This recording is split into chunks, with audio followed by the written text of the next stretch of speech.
Hi guys, welcome to our YouTube channel AS smart learning. तो आज हम करेंगे हिस्ट्री का फर्स्ट चैप्टर ईंट मटके तथा अस्थियां, जो हड़प्पा सभ्यता के बारे में बताया गया है। जो हड़प्पा सभ्यता का जन्म से लेकर मृत्यु तक क्या हुआ है क्या नहीं, इन सब के बारे में बताया गया। तो यही आज हम पढ़ेंगे। तो हड़प्पा सभ्यता में क्या हुआ था, तो हड़प्पा पे क्या हुआ था क्या नहीं हुआ था, इसके बारे में हम जानते हैं। तो आपको टेलीग्राम में हमारा लिंक मिल जाएगा पीडीएफ का। किसी भी आपको लिंक पीडीएफ का कुछ चाहिए, पीडीएफ नोट्स सब आपको टेलीग्राम चैनल में हमारा मिल जाएगा। साथ ही आपको यहाँ आपको पीडीएफ फ्री में मिलेगा हमेशा। तो पहले हम जानेंगे हड़प्पा सभ्यता क्या है। हड़प्पा सभ्यता कहाँ से कहाँ तक फैला हुआ था। तो हड़प्पा सभ्यता तो अभी का मानचित्र भारत में ऐसा बनाया जाता। तो पहला मानचित्र भारत का कैसा था, ऐसा चारों तरफ जो पहला मानचित्र था भारत का, यह चारों तरफ से फैला हुआ था। कैसे ऐसा तिरछा भाग में फैला हुआ था। तो ये कुछ पाकिस्तान भारत के इलाकों में आ जाते, तो कुछ अफगानिस्तान ऐसा फैला हुआ था। जो उज्बेकिस्तान पाकिस्तान तथा भारत में कुछ इलाकों में आते हैं। तो हड़प्पा सभ्यता कहाँ पे था, तो हड़प्पा सभ्यता हमारे भारत के पंजाब पाकिस्तान तथा उज्बेकिस्तान के इलाकों में फैला हुआ था। तिरछी इलाकों त्रिभुज जैसा फैला हुआ था हड़प्पा सभ्यता। तो हड़प्पा सभ्यता चलो स्टार्ट करते हैं। हड़प्पा सभ्यता, तो हड़प्पा सभ्यता क्या, हड़प्पा सभ्यता को सिंधु घाटी सभ्यता या सरस्वती सभ्यता भी कहा जाता है। क्योंकि हड़प्पा सभ्यता में सबसे पहले किस जगह स्थान की खोज की तो हड़प्पा नामक स्थान की खोज की गई थी। तो इसलिए इसका नाम सिंधु सभ्यता का नाम हड़प्पा सभ्यता रखा गया था।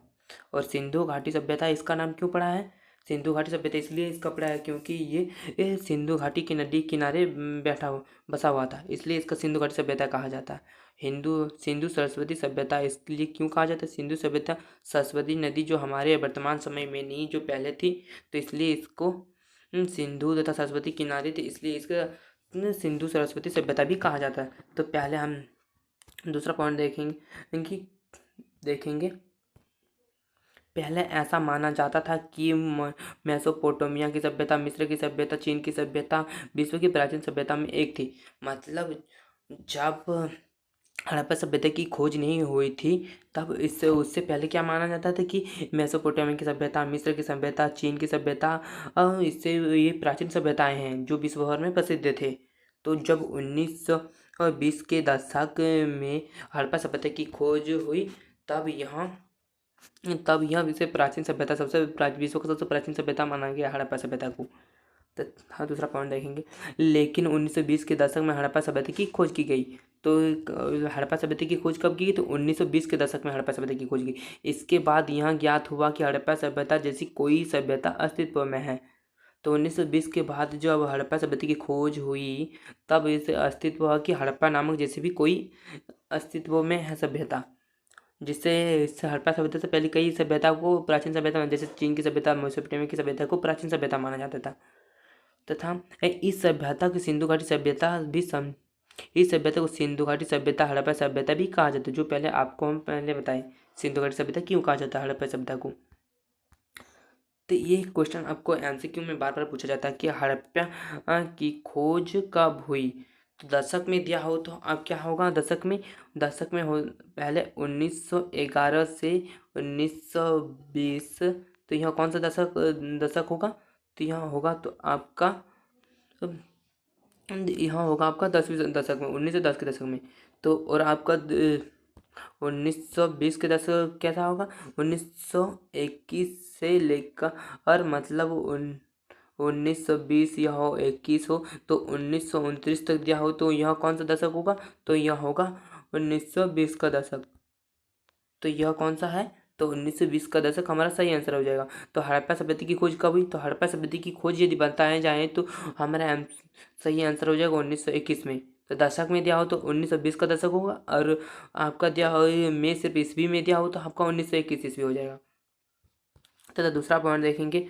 पूरे विश्व के सामने एक नवीनतम सभ्यता सिंधु सभ्यता की खोज की घोषणा कब की गई, तो यह 1924 में की गई थी। गलत आंसर। तो पूरे विश्व के सामने सिंधु घाटी सभ्यता की खोज की कलिखम के द्वारा।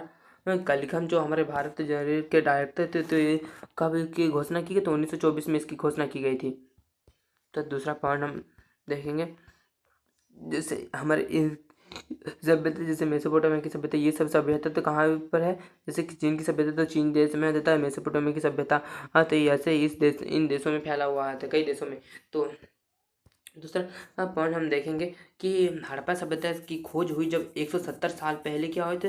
तो जैसे पंजाब पाकिस्तान इलाकों में क्या किया गया था, तो वहाँ पर रेलवे लाइन बिछाए गए थे, जिससे वो जो रेल सभ्यताओं में जो ईंट मटके ईंट मिले थे, तो वहाँ रेलवे लाइन में बिछा दिए गए थे, जो उन लोगों को पता नहीं था।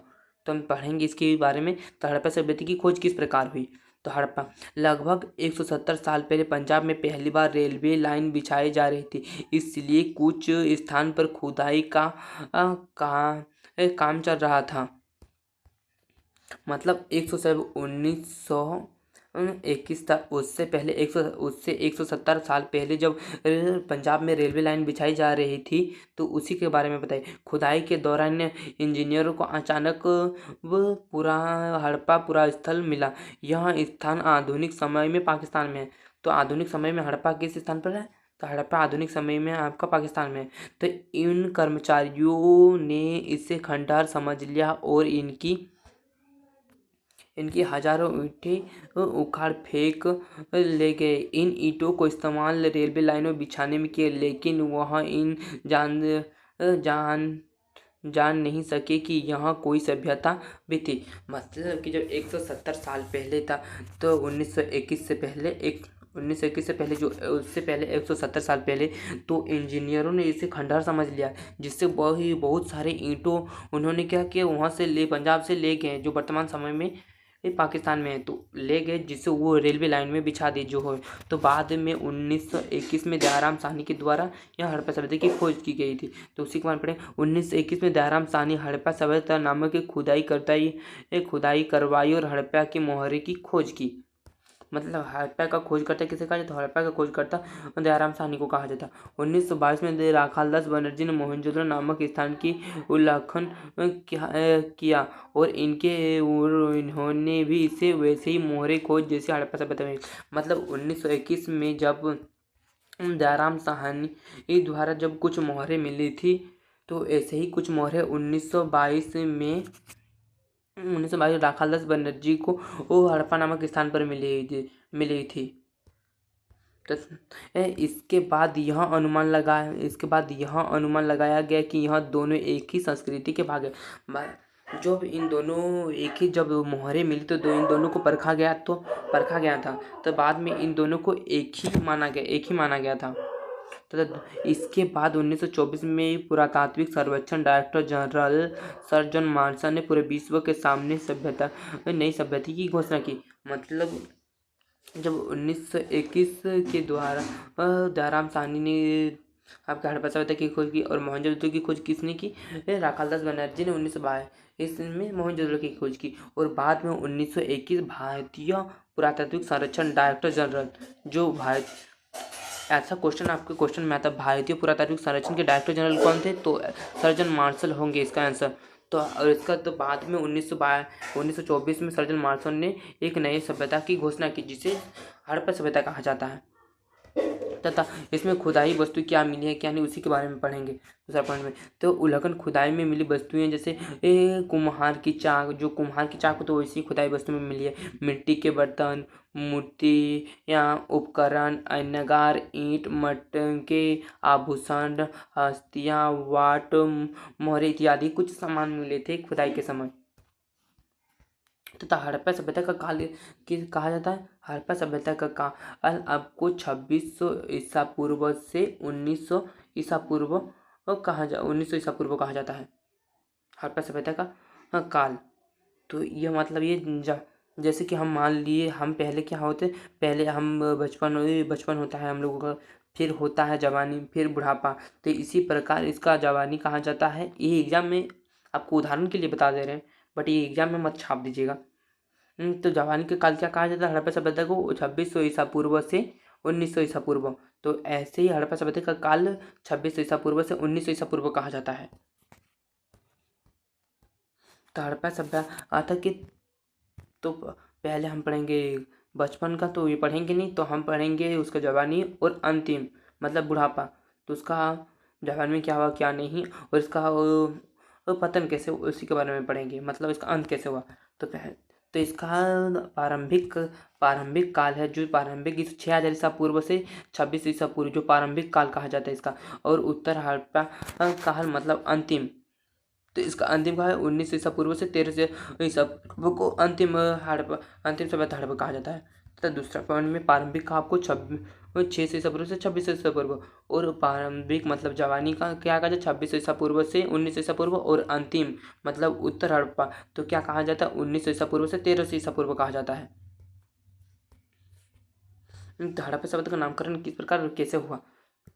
तो इस सभ्यता की खोज सबसे पहले हड़प्पा नामक स्थान की खोज की, इसलिए इसकी हड़प्पा सभ्यता की थी। मतलब सिंधु घाटी सभ्यता जो हमारा हड़प्पा सभ्यता के नाम से जानते हैं, उस सिंधु घाटी सभ्यता में सबसे पहले किस नामक स्थान की खोज की गई थी, तो उस हड़प्पा नामक स्थान की सबसे पहले खोज की गई थी सिंधु घाटी सभ्यता में, तो इसलिए इसका नाम क्या पड़ गया, हड़प्पा सभ्यता पड़ गया। तथा यह सभ्यता सिंधु घाटी के किनारे बसे एक सभ्यता है, इसलिए इसे सिंधु घाटी सभ्यता कहा जाता है। पहले ही आपको हम बताएं हड़प्पा सभ्यता को सिंधु घाटी सभ्यता क्यों कहा जाता है। यह सिंधु घाटी नदी के किनारे बसा हुआ था, इसलिए इसलिए सिंधु घाटी सभ्यता कहा जाता है हड़प्पा सभ्यता को। इसके भौगोलिक के बारे में बताएंगे, तो भौगोलिक के बारे में पहले जाएंगे। तो हड़प्पा सभ्यता किस प्रकार फैली, तो यहाँ जैसे 3/4 जैसे इलाकों में बसी हुई थी, तो यहाँ ऐसे बसी हुई थी, जो आपके पाकिस्तान पर भारत उज्बेकिस्तान आदि अफगानिस्तान आदि इलाकों में फैला हुआ था हड़प्पा सभ्यता। इन इलाकों में जैसे कि जम्मू कश्मीर, जो हमारे जम्मू कश्मीर, तो उनकिन इलाकों में वो मांडा से लेकर आलमगीर दैमबाद और पाकिस्तान में कोर जैसे इलाकों में फैला हुआ था। तथा अन्य कई इलाकों में हड़प्पा सभ्यता का विस्तार किस प्रकार मतलब कहाँ से कहाँ हुआ था और किन देशों में फैला था। हड़प्पा सभ्यता का जम्मू कश्मीर में विस्तार था, अफगानिस्तान में था, पाकिस्तान में, बलूचिस्तान बलूचिस्तान को उज्बेकिस्तान भी कहा जाता है, बलूचिस्तान को गुजरात, राजस्थान तथा उत्तर प्रदेश इलाकों में फैला हुआ था। यहाँ इसका विस्तार हुआ था, मतलब फैला हुआ था।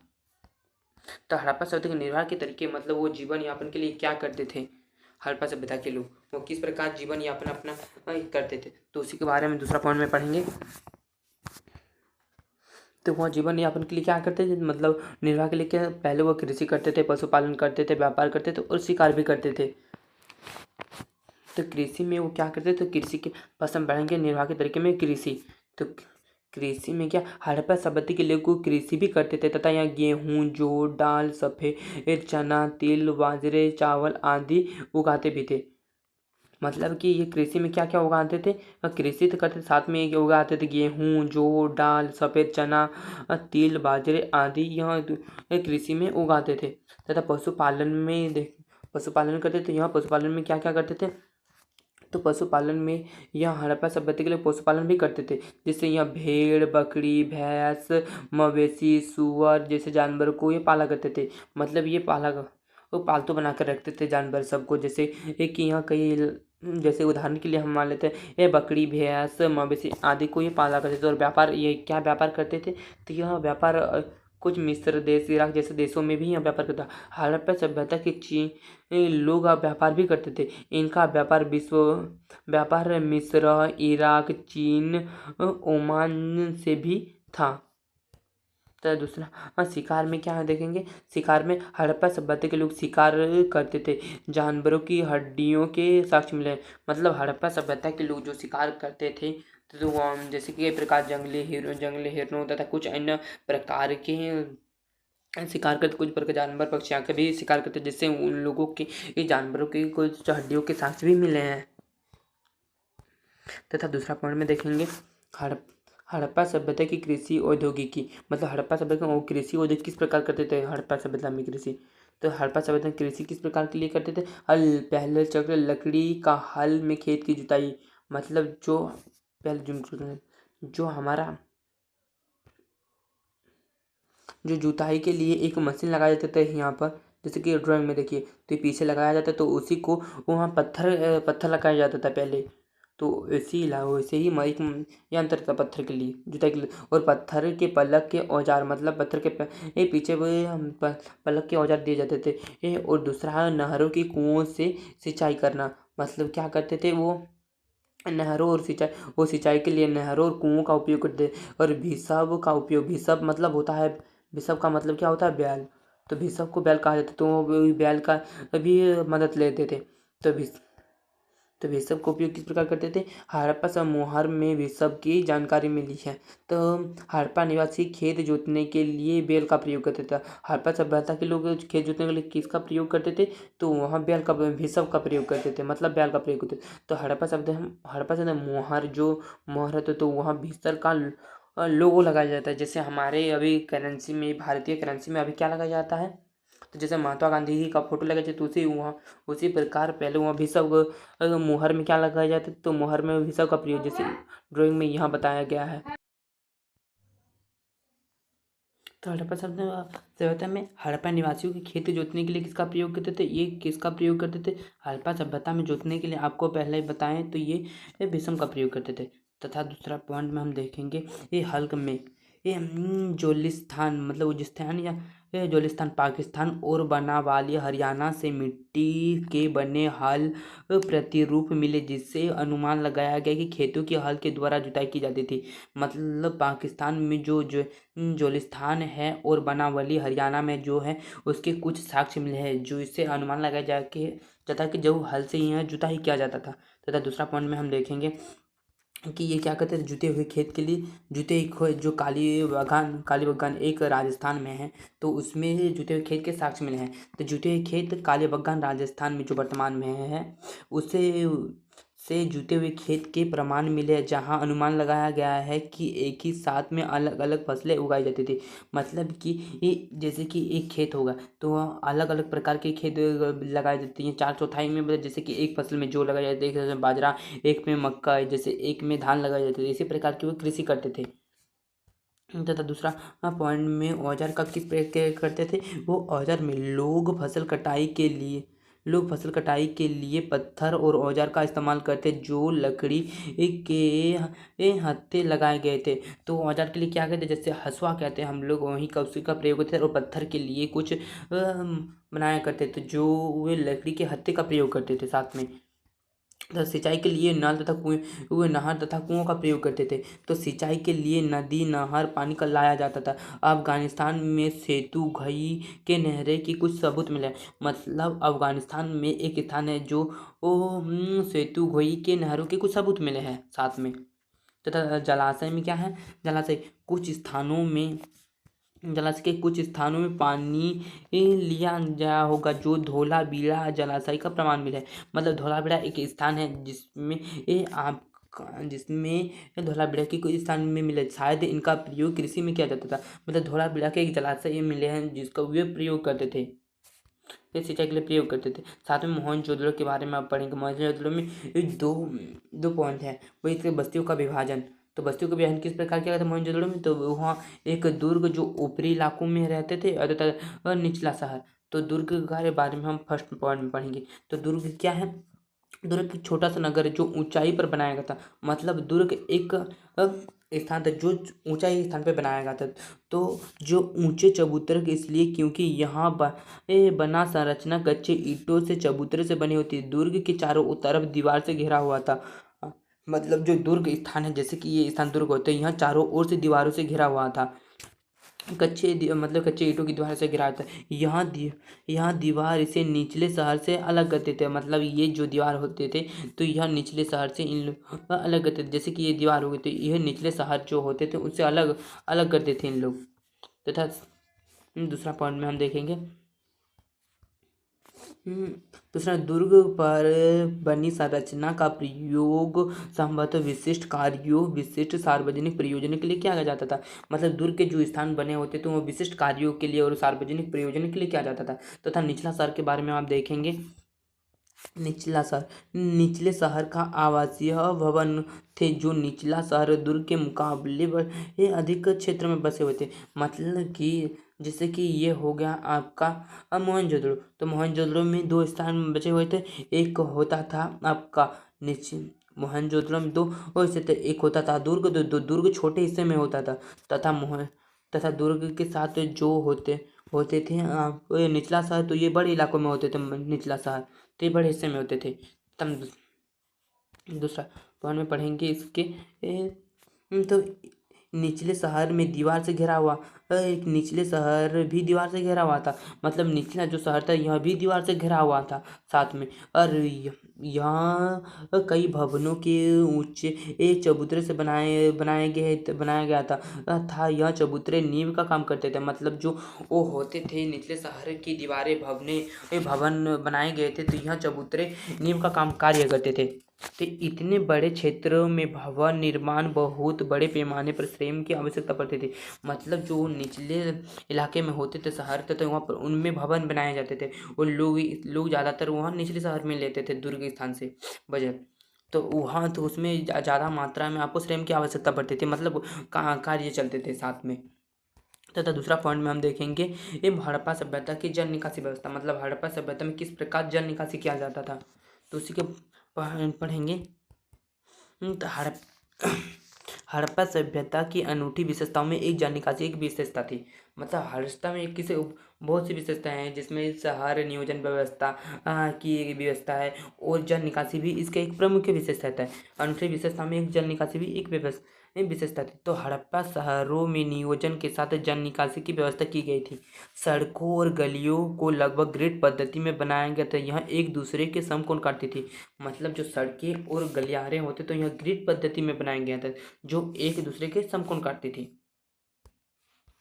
तो दूसरा पॉइंट में देखेंगे हड़प्पाई भवनों को देखकर ऐसा लगता है कि पहले नालियों के साथ गलियां बनाई गई, उसके बाद गलियों अलग बगल मकान बनाए गए, मतलब कि हड़प्पा सभ्यता के जो घर के साथ मकान होते थे, तो उन लोगों को देखकर ऐसा प्रतीत होता था कि पहले नालियाँ बनाई गई, उसके बाद बनाएंगे एक गलियाँ बनाई गई, उसके बाद उसके आज जो नालियाँ होते थे इसके आसपास, तो इसके आसपास ही मकान बनाए गए थे।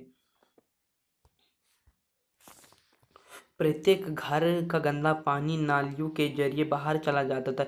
यह नालियाँ बाहर जाकर नालों में मिल जाती थी, जिससे सारा पानी नगर के बाहर चला जाता था, मतलब जो जैसे ऐसे ही हो गया, नाला हो गया, तो नाला से तो जो ये सीधा जाकर नाली हो गई, जिससे जो सीधा जाकर ये नालों में मिल जाता था, और नालों का पानी सीधा जाकर यहाँ शहर के जो बाहर होते थे वो शहर के बाहर निकल जाते थे। तो गृह स्थापन की कला में तो हम पढ़ेंगे, तो इसके बारे में क्या बताया गया है हड़प्पा मोहनजोदड़ो में। मोहनजोदड़ो निचले शहर में आवासीय भवन थे, तो वहाँ दुर्ग के स्थान पर सबसे ज़्यादातर कहाँ लोग रहते थे, मोहनजोदड़ो में। यहाँ के आवास एक आंगन और उसके चारों ओर कमरे बने थे, मतलब कि एक आंगन होते थे तथा उसके चारों ओर कमरे बने होते थे, जैसे कि ये भवन हो गया, तो इसमें 4 कमरे बने होते थे तथा साथ में एक बीच में आपका होता था, कमरे के चारों ओर आंगन बना होता था, तथा आंगन में खाना बनाने का कताई काम करने गए थे। तो ये भवन के साथ ये जो भवन होते थे, तो इधर 4 रूम तथा बीच में जो होते थे इसमें कई प्रकार के कार्य थे, जैसे एक कताई, खाना पकाना तथा इत्यादि कुछ कार्य होते थे, तथा इसके साइड में भी आपका बनाया जाता था स्नान घर, बाथरूम इत्यादि बनाए जाते थे। तथा यहाँ एक एकान्त प्राइवेसी, मतलब ये प्राइवेसी क्या करते थे, ये एकान्त प्राइवेसी का ध्यान रखते थे, और भूमि तल के दीवार नीचे खिड़कियों नहीं होती थी, मतलब कि जो जैसे कि ये घर है, तो इनके साइडों में ही नहीं बनाए गए थे, खिड़की नहीं बनाए गए थे। इन इलाकों में क्या होता था, इन निचले इलाकों में खिड़कियां नहीं बनाई जाती थी, ताकि उनकी प्राइवेसी जो हो या कुछ हो तो वो देख ना पाए, इसी प्रकार बनाए जाते। तथा वे जो दो तल्ले घर बनाए जाते, उसके ऊपर जो इसके ऊपर घर, जैसे कि इसके ऊपर घर बनाए जाते तो यहाँ खिड़की रख भी सकते थे, जिससे उन लोगों को कुछ प्रॉब्लम नहीं होता था। तथा मुख्य द्वार पर घर के अंदर आंगन को नहीं देख सकता था, घर में अपना स्नानघर होता, जिससे ईंटों का फर्श बना होता था, मतलब अर्थात बताया है कि मुख्य द्वार के अंदर जो ये मुख्य द्वार बताया गया, तो यह मुख्य खिड़की नहीं होती, तो यह मुख्य द्वार सीधे यहाँ पर सीढ़ियाँ के साथ आंगन भी नहीं बनाए जाते थे, यहाँ साइड में सीढ़ियाँ, तो ये सीढ़ियाँ बनाई जाती, और साइड में आपका बनाया जाता था द्वार जो दूसरा अन्य जगह जाने के लिए, तथा साथ में सीढ़ियाँ बनाई, जिससे इन लोगों की प्राइवेसी ये बरकरार रहती थी। दूसरा पॉइंट में देखेंगे स्नानघर। तो जो स्नानघर होते थे तो इन पे जैसे कि वर्तमान समय में फर्श के लिए किसका उपयोग करते थे, टाइल्स, मार्बल इत्यादि का प्रयोग करते थे। तो वहाँ पहले भूतकाल तो वो प्राचीन काल में किसका प्रयोग करते थे, तो प्राचीन काल में प्रयोग करते थे ये फर्श के लिए ईंटों का प्रयोग करते थे। तथा स्नानघर में पानी नालों के जरिए सड़क के नालों में बहा दिया जाता था। कुछ घरों में छत के जाने के लिए सीढ़ियाँ बनाई गई थी, मतलब कुछ घरों में जो ऊपर जाने के लिए सीढ़ियाँ बनाई गई थी, जो वर्तमान समय में अभी भी बनाए जाते। तथा नालियों को जरिए जो सड़कों के किनारे नालियाँ बने होते थे, तो ओके ये जैसे कि ये स्नानघर हो गया, तो स्नानघर के जो नालों उसके भूतल के नीचे पाइप लगाए जाते थे, तथा कुछ फर्श इत्यादि का रूप के ईंटों का प्रयोग करके वहाँ पर नालों बने, जो सीधे सड़कों के किनारे जो नालों बने होते वहाँ जाकर बह जाती थी पानी। कई घरों में कुएं भी मिले हैं, मतलब कई घरों में होते जो साइड में घरों के चारों किनारे रूम बनाए जाते थे। रूम के किनारे कुएं बनाए जाते थे। कुएं एक ऐसे कमरे में बनाए जाते जिससे बाहर से आने वाले लोग पानी पी सके, मतलब कुआं एक ऐसा स्थान पर बनाया जाता था जो घर के साइड स्थान, जो बाहर से जो लोग आते तो वो साइड से वो पानी उठाकर पी भी सकते थे। ऐसा अनुमान लगाया जा गया है कि मोहनजोदड़ो में कुओं की संख्या लगभग 700 थी। मतलब अनुमान कुछ विद्वानों के अनुसार अनुमान लगाया जाता है कि ये कुओं की संख्या मोहनजोदड़ो में कितनी थी, तो मोहनजोदड़ो में 700 लगभग कुएं की संख्या थी। तो दुर्ग के बारे में हम पढ़ेंगे। तो दुर्ग क्या था, दुर्ग हमें ऐसा संरचना साक्ष्य मिले हैं जिनका प्रयोग संभवतः विशिष्ट सार्वजनिक प्रयोजनों के लिए किया जाता था। मतलब दुर्ग ऐसी संरचनाओं को साक्ष्य मिलते हैं दुर्ग में जिनका प्रयोग संभवतः सार्वजनिक, जैसे सार्वजनिक जो सरकार के द्वारा होता था वो सार्वजनिक प्रयोजन का प्रयोग करते थे, जैसे दुर्ग ऐसा स्थान है। दुर्ग मतलब ऐसी संरचना मिलती है जहाँ पर आपका प्रयोग क्या किस लिए प्रयोग किया जाता था, तो वहाँ सार्वजनिक प्रयोजनों का प्रयोग किया जाता के लिए किया जाता था। तथा इनमें एक महल गोदाम की ऐसी विशाल संरचना थी जिसके ईंटों से बनी केवल निचले हिस्सों में शेष है, जबकि ऊपरी हिस्सों में संभवतः लकड़ी से बनाई गई जो बहुत पहले नष्ट हो गए थे। मतलब वो जो दुर्ग के स्थान में माल गोदाम होते थे उन्हें एक संरचना बनाई गई थी जो वो निचले इलाकों में ईंट का प्रयोग करते थे तथा ऊपर में लकड़ी का प्रयोग करते थे, जिससे ऊपर की जो लकड़ी होते तो वो गल गए हो या फिर मतलब वो नष्ट हो गए, और जो निचले इलाकों में दीवारें थी तो वो इनकी ईंटें जो अभी तक वर्तमान समय में पता तो है कि नहीं, तो वो बच गए थे।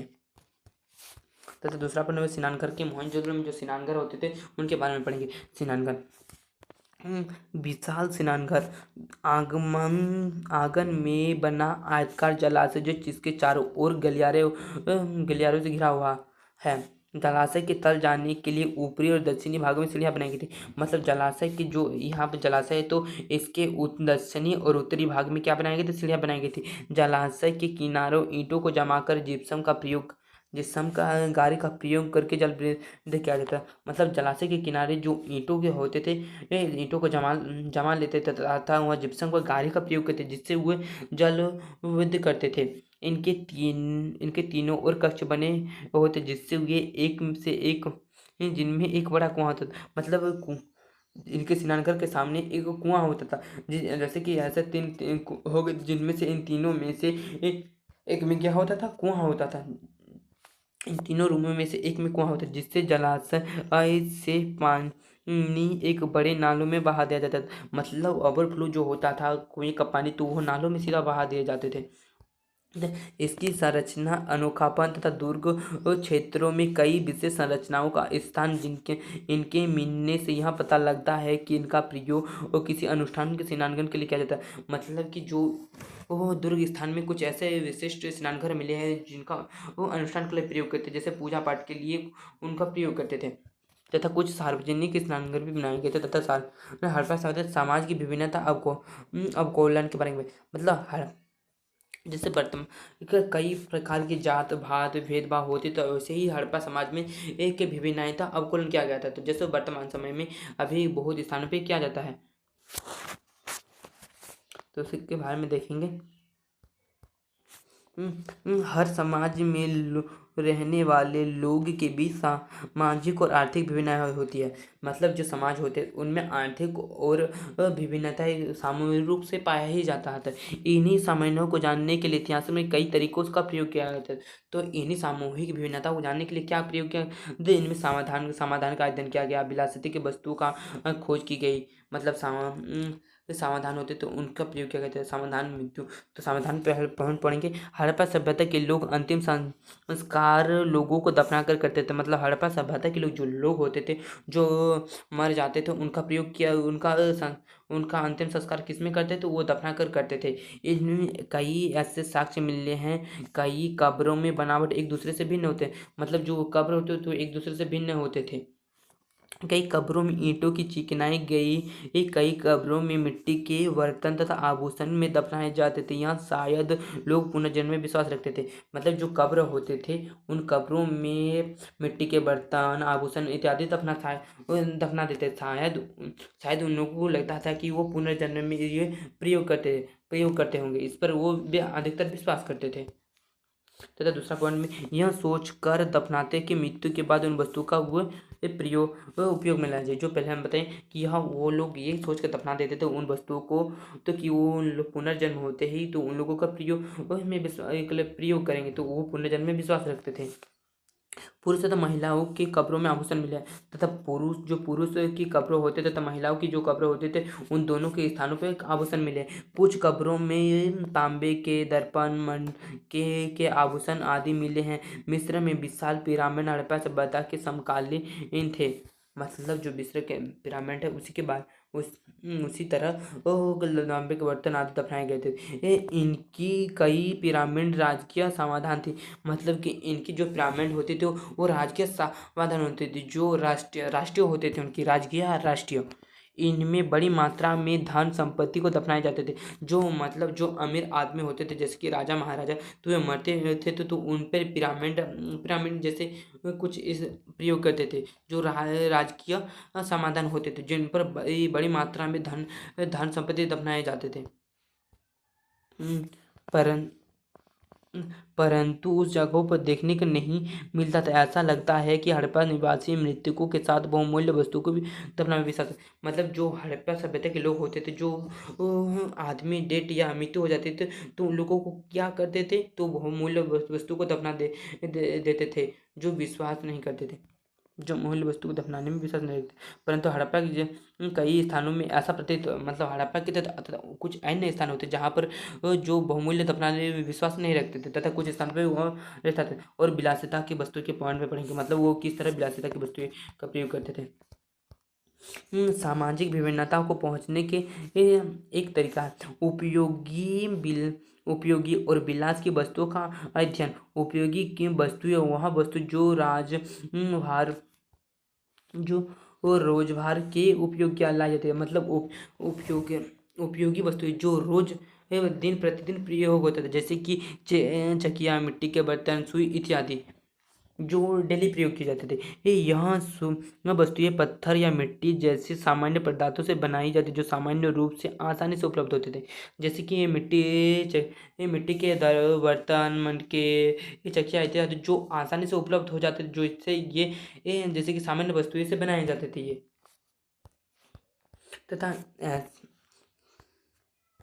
तथा ऐसे वस्तुओं जो आसानी से स्थानीय स्तर पर उपलब्ध ना हो, जो महंगे तथा दुर्लभ हो, उस वस्तु को पुरातात्विक कीमत मानते, जिससे ये फ्लास्क के पात्र, मतलब फ्लास्क के पात्र, ये जो फ्लास्क के पात्र है तो ये अन्य स्थानों पर मिलते जो महंगे होते थे तथा ये कीमत भी होते थे। फ्लास्क के पात्र कीमती होते थे क्योंकि ये इनका बनना कठिन होता था, क्योंकि इसमें रेत, रंग, चिपचिपा पदार्थ का मिश्रण को पका कर किया जाता। मतलब जो फ्लास्क होते तो उसमें रेत, रंग तथा चिपचिपा कुछ पदार्थ होते थे जो पकाकर बनाए जाते थे।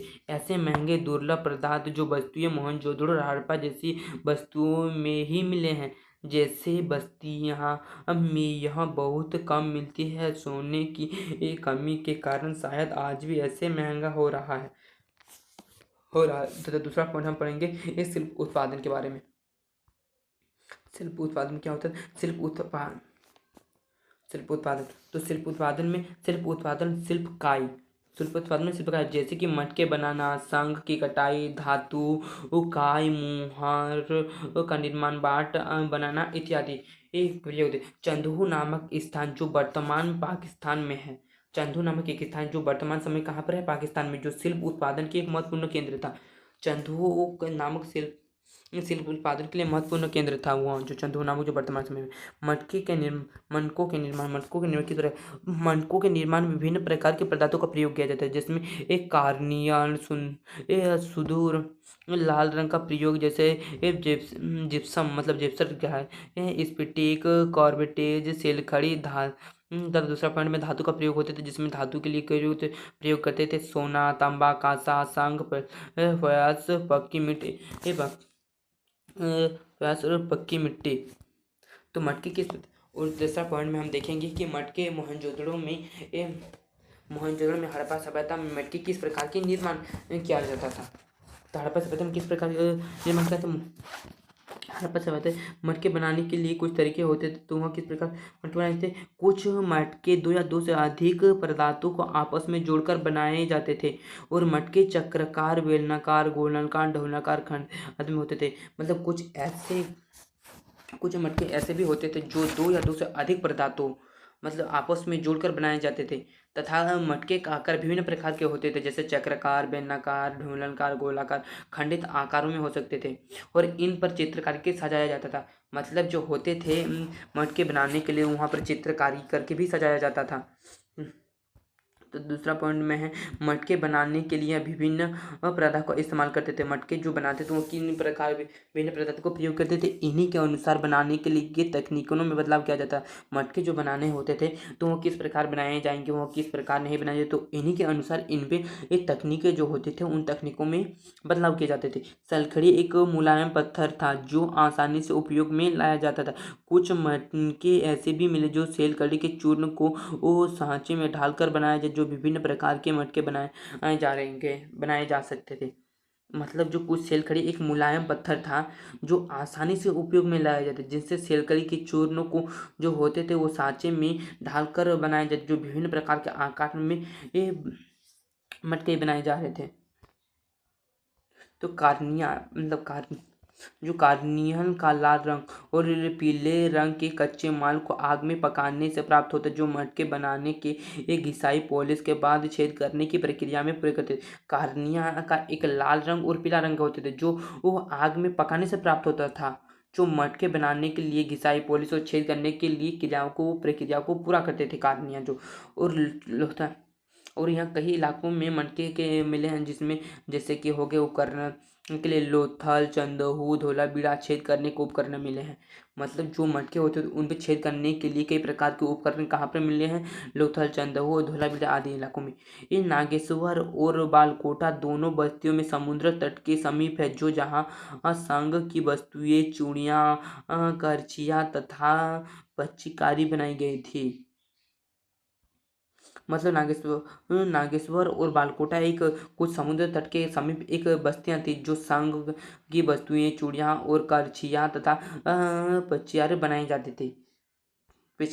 जाती थी, जिससे यहाँ निर्मित वस्तुएं जो एक दूसरे बस्तियों में लाया जाता है। मतलब जो यहाँ निर्मित वस्तुएं जो एक दूसरे के उपयोग में लाए जाते थे। तथा दूसरे पॉइंट में पढ़ेंगे शिल्प उत्पादन के केंद्र की पहचान। मतलब जो वहाँ शिल्प उत्पादन होते थे, जैसे शिल्प उत्पादन में संग के निर्माण, मटकों के निर्माण के लिए, तो वहाँ पर केंद्र के बारे में पढ़ेंगे, उनके केंद्र। हर इतिहासकारों के उत्पादन के केंद्रों की पहचान मतलब कि किस प्रकार की गई थी। जिन स्थानों में शिल्प उत्पादन कार्य होता था वहाँ कच्चा माल तथा त्यागी गई वस्तुओं को कूड़ा करकट मिला, जिससे इतिहासकार को अनुमान लगा कि ये लेते थे कि वहाँ स्थानों पर शिल्प उत्पादन का कार्य होते थे।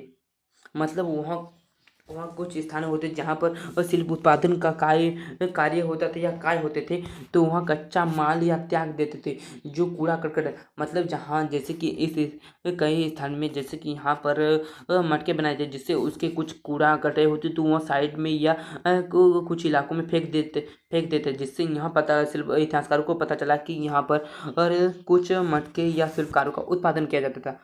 तथा दूसरा पॉइंट में एक पुरातात्विक सामान्य पत्थर टुकड़े शंख तांबा आयसो जैसे कच्चे माल शिल्पकारी औजार वो अपूर्ण वस्तुएं त्याग दिए गए जो कूड़ा करकट ढूंढते जिससे निर्माण स्थल तथा निर्माण कार्य की जानकारी प्राप्त होती थी। मतलब जिसमें जो कुछ मटके या मनके बनाने शंख बनाने इत्यादि कुछ बनाते थे जिससे कुछ खराब या कुछ अन्य प्रकार की ज़रूरतें पूरा नहीं होती थी उस पे तथा अन्य प्रकार की कुछ प्रॉब्लम होती थी तो वहाँ वो साइड में फेंक देते थे या तो कुछ स्थानों पे फेंक देते जिससे इतिहासकारों को पहचानना आसान हो जाता था कि ये उत्पादन केंद्र कहाँ पर और किस स्थान पे होते थे।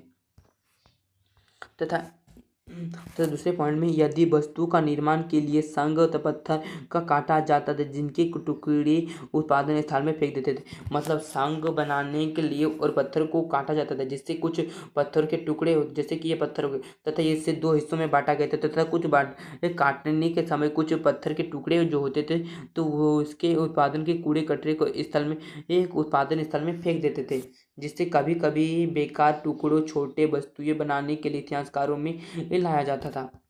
मतलब कभी कभी कुछ बेकार टुकड़े या छोटे आकार की वस्तुएं बनाने के लिए इस्तेमाल करते थे ये लोग। तो दूसरे पॉइंट में देखेंगे कि लेकिन जो अति सूक्ष्म पत्थर टुकड़े होते थे उनका प्रयोग नहीं किया जाता था जिनका कारण कार्यस्थल पर ही छोड़ देते थे तथा टुकड़ों को पुरातात्विकविदों ने बहुत ही महत्व दिया। मतलब कुछ जो पहले शंख या मटके बनाने थे तो उनपे जो सूक्ष्म होते थे मतलब जैसे कि ये बड़े पत्थर हो गए तथा ये छोटे पत्थर हो गए जो सूक्ष्म होते थे तो इनका प्रयोग खासकर प्रयोग नहीं होता था तो वे मिडिल साइज का प्रयोग करते थे तो वह उन जो सूक्ष्म पत्थर एकदम जो बिल्कुल छोटे होते थे उनका प्रयोग नहीं करते थे तो वहाँ किसी स्थान उसे कार्यस्थल पर छोड़ देते थे या फेंक देते थे जिससे वहाँ पुरातात्विक को वो जो मिले हैं वो महत्वपूर्ण दिया गया। तथा दूसरे पॉइंट में देखेंगे इस शिल्प उत्पादन में कच्चे माल की प्राप्ति एक दो तरह से की गई थी। शिल्प उत्पादन की मछली किस प्रकार की गई थी एक स्थानीय स्तर पर जो मिट्टी मिलनी है तथा दूर स्थान में लाई जाए वस्तु जैसे पत्थर लकड़ी तथा धातु जलोद में मैदान से बाहर से मंगाए गए थे तथा यह शिल्प उत्पादन दो तरीके से बनाते हैं एक स्थानीय और दूर से एक स्थानीय स्थलों पर से उपलब्ध और दूसरे दूर से लगाए जैसे तथा वो अन्य इलाकों से मंगवाए गए कुछ सामान से। तथा दूसरा पॉइंट में देखेंगे एक उपमहाद्वीप तथा उनके आगे आने वाले माल मतलब कि उपमहाद्वीप तथा उनके आगे से आने वाले माल में क्या होता था नागेश्वर बालकोटा संघ मिला। मतलब जो नागेश्वर तथा बालकोटा है जिसमें संघ की कुछ संघ मिले जो शासकीय संघ मिले। अफगानिस्तान में जोतोई में नीले रंग की लाजवट मणि मिली है। अफगानिस्तान में सुतोई में एक लाजवट की मट्टी मिली है और लोथल में कार्नियल पत्थर मिल रहा था और सेलखड़ी दक्षिण राजस्थान और उत्तर गुजरात में क्या मिला था तो उत्तर गुजरात में हमें मिला था सेलखड़ी के चूर्ण या सेलखड़ी दक्षिण राजस्थान और उत्तरी गुजरात में। राजस्थान में खेतड़ी से तांबा मिला तो राजस्थान के क्षेत्र में क्या मिला तो तांबा मिला था और दक्षिण भारत में सोना मिला था। तथा सुदूर क्षेत्रों के संपर्क मतलब वो सुदूर के क्षेत्रों के क्या क्या संपर्क थे और क्या कहाँ तक थे। सुदूर क्षेत्रों के लिए वो तांबा ओमान से लाया जाता था। मतलब जो सुदूर के लिए प्रयोग होते थे वह तांबा कहाँ से लाया जाता ओमान से। ओमान के तांबे तथा हड़प्पाई पुरातात्विक दोनों निकल के अंश थे। मतलब जो निकेल एक धातु है जो तो वह तांबा जो ओमान से लाए गए तो वह निकेल के ही कुछ अंश थे। एक हड़प्पा वर्तमान जिसके ऊपर काली मिट्टी की एक मोटी परत चढ़ाई गई जो ओमान से प्राप्त होता है। मतलब वो हड़प्पा से बताए एक वर्तमान जिसके ऊपर काली मिट्टी और एक मोटी परत चढ़ाई गई थी जो ओमान से लाया जाता था। और मेसोपोटामिया के लेखक में मगान शब्द ओमान से भी लाया जाता जो मेसोपोटामिया में लेखन जैसे के लिए प्राचीन काल में लेखक के लिए किस प्रकार का प्रयोग करते वो ताम्रपत्र का प्रयोग करते थे उसी प्रकार वहाँ और लेखन के लिए मगान शब्द लाए जाते थे। मतलब लेखन के लिए मगान का प्रयोग करते थे वह संबंध कहाँ से लाए तो ओमान से भी लाए जाते थे। लंबी दूर के संपर्क तथा अन्य पुरातात्विक की खोज हड़प्पा की मुहर बाट तथा मटके मिले हैं तथा मुहर और मुद्रा कण मतलब मुहर और मुद्राकन। मुहर और मुद्राकन का प्रयोग लंबी दूरी के संपर्क में यह आसान बनाने के लिए किया जाता है। मतलब मुहर और मुद्राकन जो होते थे वो लंबी दूरी और मुद्राकन के संपर्क के लिए करते थे। जैसे कि इस राज्य से उस राज्य जाना हो तो वहाँ पर एक जैसे कि ये डिलीवरी। अब वर्तमान समय में कुछ ऑनलाइन मंगाया जाता है तो वहाँ सीधा कंपनी से हमारे घर में ला जाता है डिलीवरी। उसी प्रकार एक देश से दूसरे देश में जब एक राज्य से दूसरे राज्य या देश से कुछ भेजे जाते थे तो उस पे एक मुहर लगाया जाता था, जिससे वह वो मुहर जो होते थे या चारों तरफ से बांधे होते थे, जिससे वो हम वो कुछ खोलने या छिड़काने के थे, जिससे मुहर का रस्सी टूट जाता था, जिससे वहाँ पता चल जाता था कि यह खोला गया है। तो उदाहरण के लिए हम मान लेते किसी वस्तु में भरे एक थैले में एक स्थान दूसरे स्थान भेजा जाता जिससे सुरक्षा ध्यान रखा जाता था। मतलब जो उन वस्तुएं होती जो एक स्थान से दूसरे स्थान भेजे जाते तो उन पे सुरक्षा पर अधिकतर ध्यान दिया जाता था तथा थैले के मुख्य रूप में रस्सी से बांध दिया जाता था और उन पर मुख्य रूप से थोड़ी गीली मिट्टी को जमाकर उस पर रस्सी का मुहर दबाया जाता जिससे उसके गीली मिट्टी के मुहर छप जाते थे। मतलब जो होते थे वो चारों तरफ से बंध देते थे और यहाँ पर बीच में गीली मिट्टी इसे मार देते कर देते और उसमें एक मुहर लगा देते थे जिससे कुछ होते थे। और थैला में गतवा स्थान पर पहुंचाने के लिए मुहर का निशान की नुकसान किए बगैर वहां पर पहुंचाया जाता। मतलब जो थैला में जो मुहर लगाई जाती तो वो मुहर तथा उस थैले को बिना नुकसान किए बगैर वहाँ गतवा स्थान मतलब जिस स्थान में वहाँ ले जाएंगे उस स्थान पे वहाँ बिना छेड़खानी को उस स्थान पे ले जाते थे। जैसे कि ऐसे के हमारे तो वहाँ ऐसे मुहर का प्रयोग करते थे। तथा हड़प्पा लिपि। मतलब हड़प्पा लिपि क्या है? हड़प्पा एक चेतात्मक और रहस्यमय लिपि है जिनके बारे में हड़प्पा लिपि के बारे में बहुत आज तक की खोज नहीं। जैसे कि ये सब जितने दिख रहे हैं ये सब आपका हड़प्पा लिपि है। हड़प्पा लिपि चित्रात्मक लिपि है। इस लिपि की चिन्हों की संख्या लगभग 375 400 के बीच। मतलब हड़प्पा लिपि एक चित्रात्मक लिपि है। शब्दार्थ बताया गया कि हड़प्पा जो लिपि होती है तो जो हम वर्तमान समय लेखन का प्रयोग करके किसी शब्द को समझते हैं उसी प्रकार हड़प्पा लिपि में अधिकतर चित्रात्मक का प्रयोग करके उनको समझने का प्रयोग करते थे। यह लिपि दाएं से बाएं की ओर लिखी जाती थी। मतलब यह लिपि कहाँ है किधर से किधर लिखी जाती है? यहाँ दाएं से बाएं की ओर लिखे जाती। यह लिपि दाएं से बाएं की ओर लिखी जाती थी सीधा। और हड़प्पा लिपि रहस्यमय लिपि इसलिए कहते हैं क्योंकि यह आज तक पढ़ा नहीं जाता। हड़प्पा की लिपि को रहस्यमय लिपि क्यों कहा जाती है? क्योंकि हड़प्पा लिपि के बारे में अभी तक किसी को विद्यमान को पता नहीं चला। मतलब हड़प्पा लिपि में क्या लिखा है, इस चित्र के बारे में क्या बताया गया है, तो यह हड़प्पा लिपि जो आज तक बंद नहीं बताया गया है और नहीं पता चला है। और बाट मतलब बाट क्या होता है? तो चार्ट पेपर से एक पत्थर से बनाए जाते थे बाट। तो बाट चार्ट नामक पत्थर से बनाए जाते थे। तो क्या बताएं बाट किससे बने? चार्ट नामक पत्थर से बने। जो छोटे बाट का प्रयोग आभूषण और मटकों तोड़ने के लिए किया जाता है। मतलब जिस प्रकार वजन मापने के लिए अभी कुछ बाटकों का प्रयोग किया था उसी प्रकार वजन को मापने के लिए किसका प्रयोग? तोड़ने या वजन मापने के लिए किस प्रकार प्रयोग? बाट का प्रयोग करते थे। धातु से बने तराजू के परले भी मिले हैं। मतलब धातु से बने कुछ तराजू होते थे जिसके साक्ष्य मिले हैं। यहाँ बाट देखने में बिल्कुल साधारण होते थे। मतलब जो यहाँ बाट होते थे गोल जैसे थे बिल्कुल साधारण होते थे। इनमें किसी प्रकार की कोई निशान नहीं बना जाता। मतलब जो इसमें बाट होते थे वहाँ किसी प्रकार का निशान नहीं बन जाते, वो सीधे साधारण तौर से बनाए जाते थे बाट सब। और हड़प्पा सभी संस्कृति शासन। मतलब हड़प्पा के संस्कृति शासन के बारे में हम पढ़ेंगे। हड़प्पा में किस प्रकार शासन का प्रयोग होते थे और किस प्रकार शासन प्रयोग करते थे। तो हड़प्पा सभ्यता में किस प्रकार का शासन था? तो हड़प्पा इनके बारे में अधिक जानकारी मिली है। मतलब हड़प्पा सभ्यता में जो वो राजा या महाराज होते थे उनके अधिकतर जानकारी प्राप्त नहीं हुई है। हड़प्पा सभ्यता में हुए है तो उसकी अधिकतर जानकारी प्राप्त नहीं हुई है हमें। तो उसी के बारे में बाद में देखेंगे।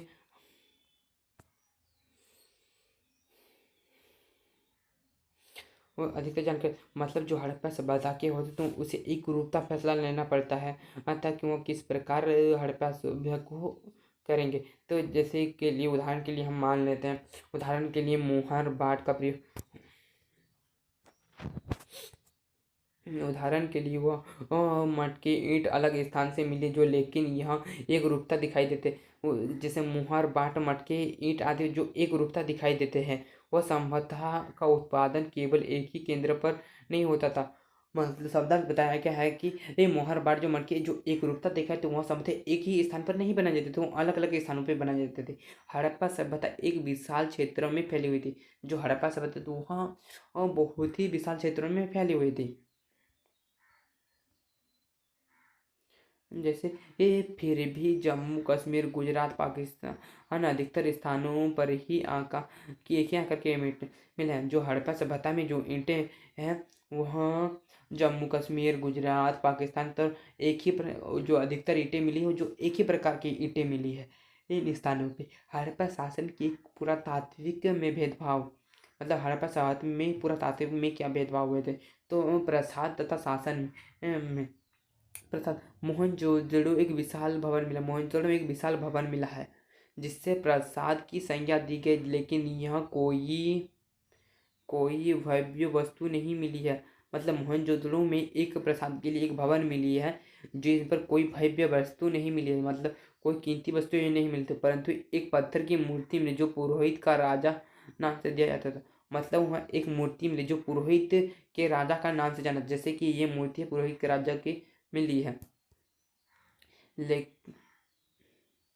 लेकिन इनके विश्वसनीय प्रमाण नहीं मिले हैं, जिन पर इनमें जो विश्वास रखते थे उन पर कुछ प्रमाण नहीं मिले।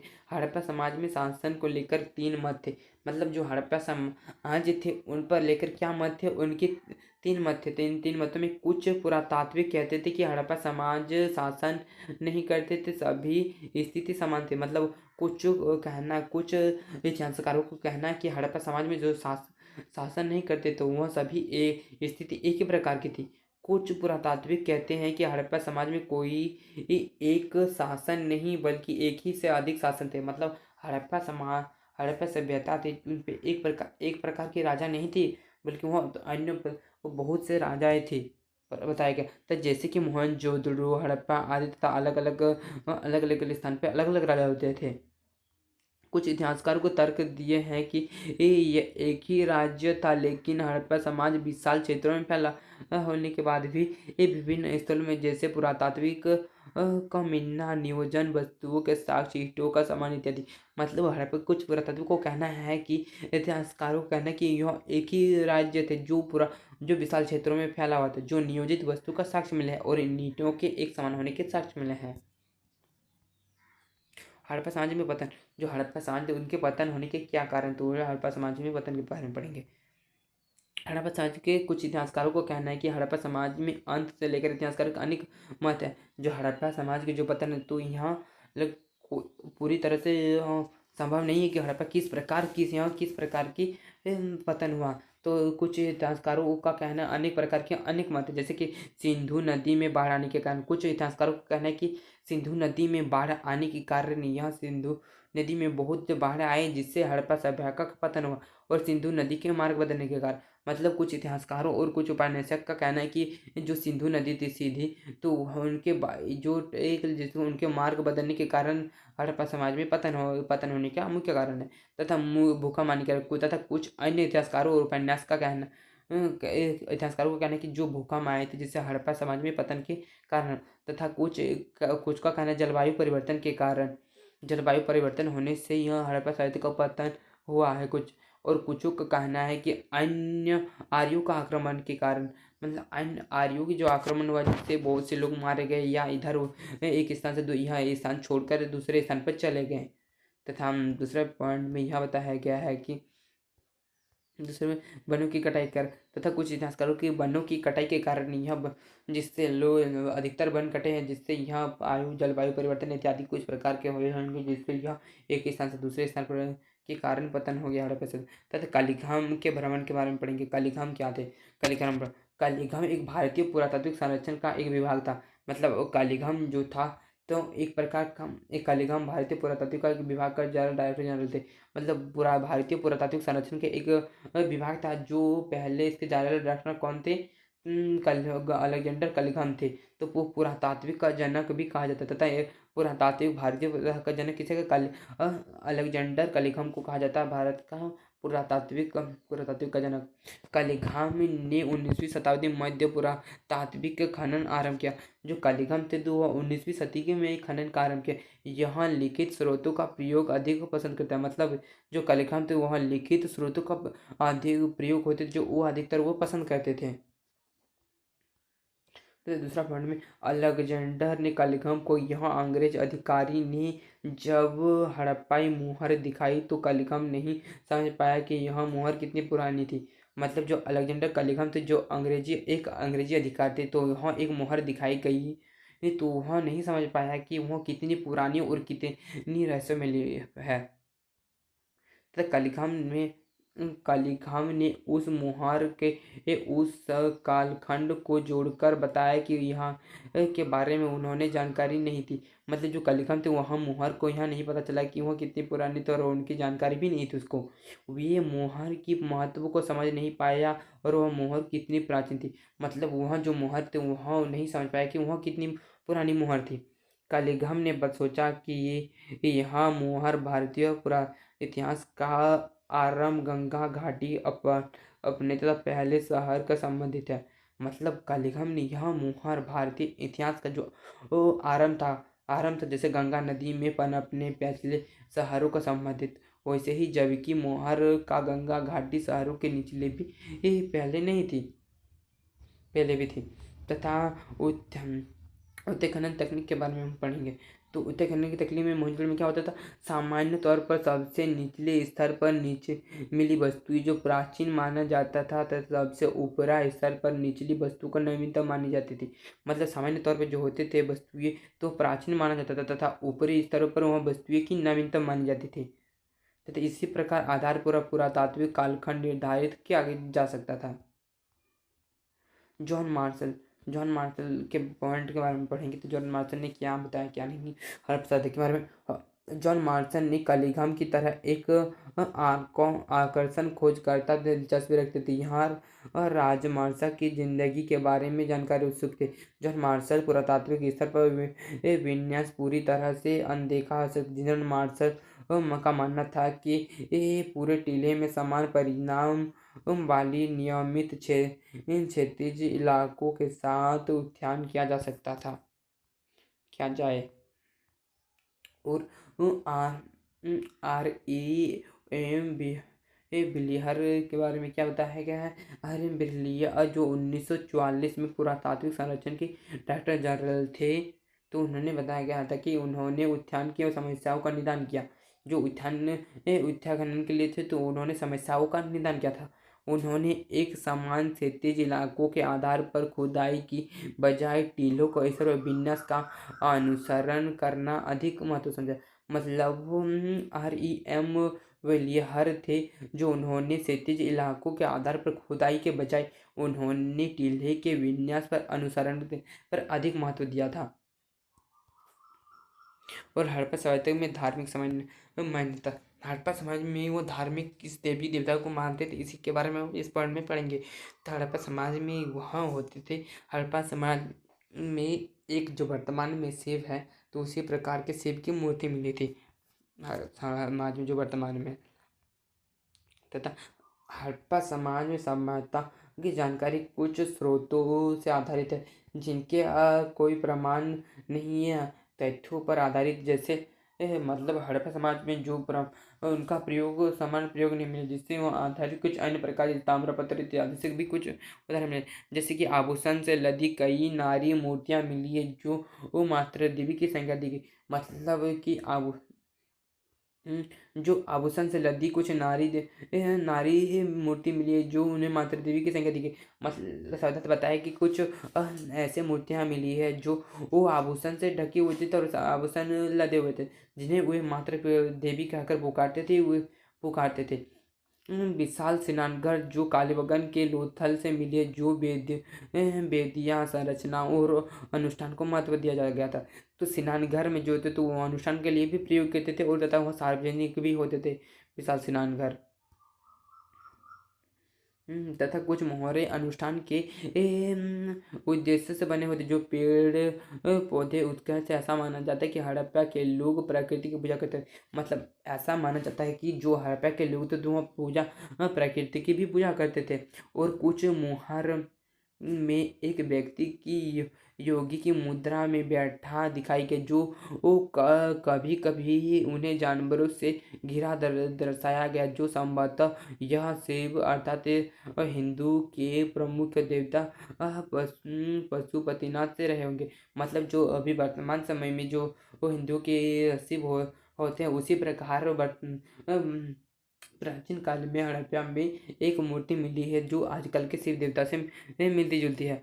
तथा यहाँ चैप्टर समाप्त होता है हमारे इसी के साथ। तो इन सब का PDF और लिंक चाहिए तो वो हमारे टेलीग्राम चैनल में आपको मिल जाएगा। Thank you.